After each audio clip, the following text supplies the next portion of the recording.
Some of our guests on Pacer telecasts receive a Longines Wittenauer watch from Gordon's Jewelers, who feature Longines, the world's most honored watch. Gordon's fine jewelry stores from coast to coast with 9 throughout Indiana. And also a gift from the makers of Copenhagen and Skoal Smokeless Tobacco, an American tradition since 1822. Copenhagen and Skoal are proud founding sponsors of the Liberty Restoration Project. We're right back here in Hartford, and we have with us Larry Bird, who has come on out here. Just another one of those nights, Larry, a triple-double again. How many of those do you have in your little repertoire? I don't know. They really don't mean nothing unless you win. Tonight, we struggled for 3 quarters. In the 4th quarter, we finally woke up and put it together and moved the ball around real well and started hitting some shots. You know, as long as I've been around the NBA, I don't think I've ever enjoyed watching a team more than the Boston Celtics. And I've been with some good ones. But you guys actually play the way the game is supposed to be played, and you have fun doing it. Well, we move the ball around, and anytime everybody on the team gets hold of the ball, eyes start to light up, and it makes it a lot easier to play. We got an unselfish team. We work very well together, and we push the ball up the court, and we try to play a good brand for the fans and for ourselves, and we're very successful with it. Walton fits right in, doesn't he? Bill Walton's a great basketball player. He's given us more than we really anticipated. He played well. He's hurting right now, but hopefully when the playoffs come around, he'll be a very steady player for us, and he'll get a lot accomplished. And he's about the only guy I've seen that can guard Kareem. You know, I told the people out there in French Lick, Indiana, I said, you're the greatest player that's ever lived. And I never thought I'd say that because we got a guy in Indianapolis by the name of Oscar Robertson. Where did you learn to pass the ball? That's what amazes me. Your great passing ability and your vision on the floor. I don't know. I think just fundamentals back in high school, and it sort of carried over to college. Anytime you go out and you have a coach that just drills fundamentals in you, and then you learn at an early stage and you stay with it, you pick up the game pretty easy. And I worked at it, and nothing comes easy. I worked at it very hard, and it seemed like my passing game came around as a younger age, and it just turned out real well for me. Larry, I'll tell you what really impresses me. I told Eddie I do a lot of college games, but whenever I do a Celtic game, I always find you the first guy in the arena. I told all the kids tonight, I said, the one thing that I'm so impressed with is your intense pride. You want to be number one. If somebody told you right now, Magic Johnson's the best player in the country, that would tear you apart inside. Am I right? No. You really have that great desire to be the best, don't you? Well, I worked very hard for it. I do come out here and shoot early before the games, but sometimes it helps and sometimes it don't. Tonight it didn't help very much. But my goal is to be the best basketball player ever, and I go out and try very hard to do that. And right now things are working out real well for me, and I'm going to keep trying to get the MVP every year. You know, Larry, as you're in the middle of a game, you do so many things so naturally, yet at the same time, I get the feeling that you can sit back, kind of peruse the situation, and really enjoy what some of the other players are doing on the floor. You can appreciate the talents of your peers out there. Well, I think Dennis Johnson's the best player I've ever played with. He makes everything happen.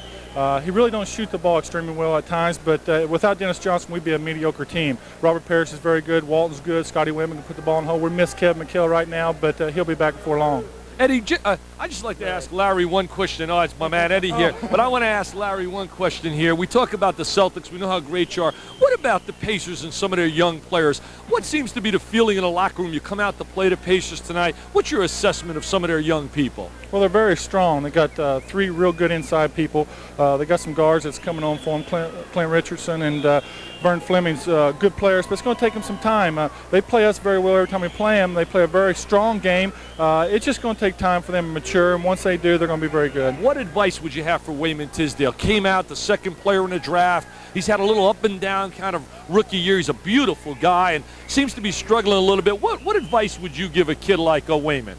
Well, it's very hard to adjust sometimes to the NBA schedule and the way the coaches want you to play. I always liked Wayman Tisdale as a player in college and in the pros. I think they should just put him in there and let him go and let him get more playing time and let him start banging around and go to the offensive boards. I think he's playing a little tentative right now. He's not getting there banging and rebounding as well as I think he can. But I think that comes with time, and just as soon as he starts to mature, he's going to be a great player. Good franchise, this Indiana franchise, isn't it, Larry? Yeah, it sure is. You know, I always want to play for Indiana, but since Boston, to have you. Well, since Boston's got me, I'm very happy to be with them. Larry, final thought before we let you get away. Going into the playoffs out of the East, is there any team in the East that really concerns you right now? Milwaukee's playing awfully good. What about Detroit? Detroit and Atlanta, Milwaukee, Philadelphia, everybody's playing real well right now. It's going to be very tough for us to come out of it, but we think if we get McHale back and we get our team rounded out and we play hard, we let our talent take care of itself. We feel we got the best team in basketball. Now we just have to go out and prove it. You are a pleasure to watch, and it's a pleasure to talk with you. Larry Bird of the Boston Celtics, thank you so much for being with us, and good luck the rest of the way. All right, Dick. Larry Bird, you can't, of course, the reaction of the crowd here in the background, they stuck around to see that interview. They wanted to see their favorite guy, Larry the Legend. I can imagine everybody out there when he said, I really would like to play for Indiana. Do you think Herb Simon could get a uniform for him? Do you think Bob Salyers and them could find somewhere to get him in the lineup? Herb's on the way to the airport right now.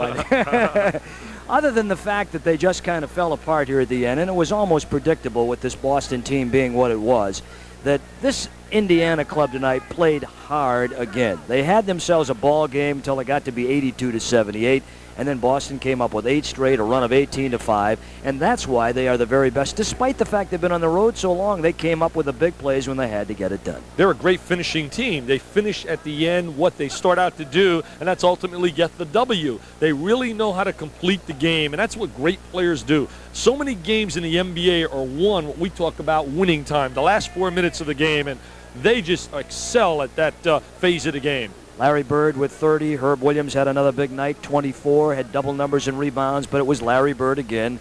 Another triple-double for the man that has kind of rewritten the game of basketball Indiana style. And as I said, and I meant that sincerely, it was a pleasure to see him play. He is as professional and as aesthetic as any man who is as professional as they can possibly be in whatever they do. He is the ultimate, Dick, and I know that you feel the same way. Oh, definitely. I try to tell kids out there whenever I speak at banquets or clinics involving youngsters, what makes Larry Bird special is not just his dream to be the best. He sets his goals super high, and he works diligently in preparing to get to that goal. And I think there's so many kids that want to be something special, whether it be in law, medicine, but really don't pay the price to go get that success. And he pays the price and has made himself today America's #1 player. That's a good little bit of advice for the young people out there. You know, particularly in these days when there seems to be so much trouble in athletics, people who are sitting on top in a position where they can really create an impression on young people. These are the kind of people you want to look to, the people who do things and do them right, not the fellas that are having troubles, because there are troubles in all walks of life. And I think that, as we mentioned during the course of the telecast, maybe it would serve the NBA or the NFL or Major League Baseball, whatever it is. If you got a problem, get rid of it. Cut it out. Get rid of those people. You don't like to see anybody go by the wayside, but I'm a firm believer. At this point in time, Dick, I'm concerned about the youth. I'm concerned about those kids out there that are going to be our citizens of tomorrow. And by sitting there and merely slapping some of these so-called great athletes on the hand, I don't think that's enough, because kids see that and they say, hey, if they can take a slap in the hand, so can I. Cut it out. Get rid of them. Give me more of the Larry Birds. Eddie, you're not going to rehabilitate a guy who goes away for a cocaine problem in 2 weeks and expect him to come back. What disappoints me is the fact that these guys come back and they're treated like heroes. They get standing ovations. Hey, give the standing ovations to the Jerry Seastings of the world, the Vern Flemings of the world, the Clark Kellogg's of the world, guys that have not shown weakness. And that's all it really is. You know, it's weakness, peer pressure, not being able to deal with that. Hey, the biggest game of all we play is the game of life, and I want to be surrounded by real winners. I mean, I'm sensitive to anybody's problems. I've had problems. We've all done things wrong in our life, but really, the game of basketball, when you sign that contract, I think you have an obligation, and really, I think you're responsible for all the youth out there as well. That's just my feeling. I'm an old traditionalist. Thank you, Dick. Thank you, folks, for being with us. In television, this is called Phil. We're going to have a little bit more of it when we come back. Ken Double will have a final word.